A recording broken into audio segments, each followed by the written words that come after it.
Timmy Pramjan e su una noletta perma. Dopo la botta a Roma con la Lazio stasera e siamo tornati a Legno per il derby con il Sassuolo. Dunque, dopo 2 minuti, Napavera e Berardi per il Sassuolo parete da sempre senza nessun problema. Poi dopo una partenza forte del Sassuolo, Gervino la impiè per un per volti consigli al portiere del Sassuolo e poi l'ha messo un ballo in aria, però consigli al che arriva prima di inglese e sempre Gervino si è fatto anche ammonire per simulazione. La partita è da mola che Membodè al posto di due squadre parevano due cicolette anche al pubblico poteva fare un pislè. Un tiro Kulusevski e un contropiede e che punto hanno svegliato il Tardini e anche su quel corner per il Perma.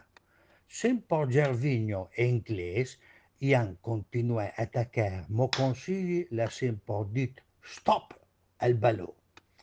Finalmente, forse dai e dai, Gervino al 41esimo con un tiro in porta la porta in vantaggio Crosè. Però l'arbitro, dopo aver controllato il VAR, l'ha annullato il gol per un fall precedente su Manganelli da parte di Hernani. Perché? Perché il Parma dalla metà del primo tempo si era svegliato con un arbitro al peggiore in campo, dipendente dal VAR. Su 0-0 e finì il primo tempo, con il pubblico del Tardini in cassabombe anche per via dell'arbitraggio. Al secondo tempo cominciò un po' fiac. Sia l'arbitro che il giocatore appareva infine che avevano paura dal VAR.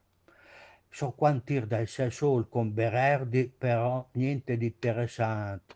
E so quanto contropè Pricosè. Gol di Gervino, annullé ancora dal VAR, par Forasò, però il guardalinee leva segnalare al Forasò.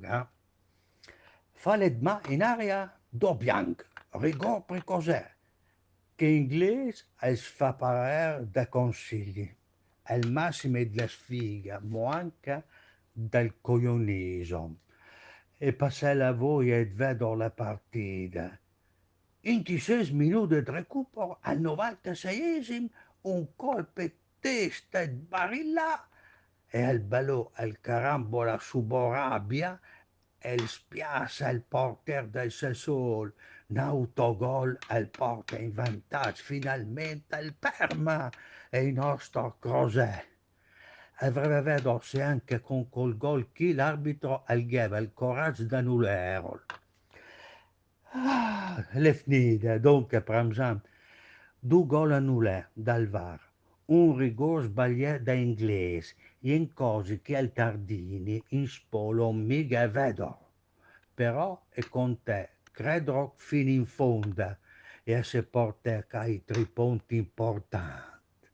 Allora, Pramzan, se vediamo l'11 30 settembre, a quarta novore, a Legno, contro il Touré. Un saluto a tutti i Pramzan. Abbiamo visto e forza Crosè.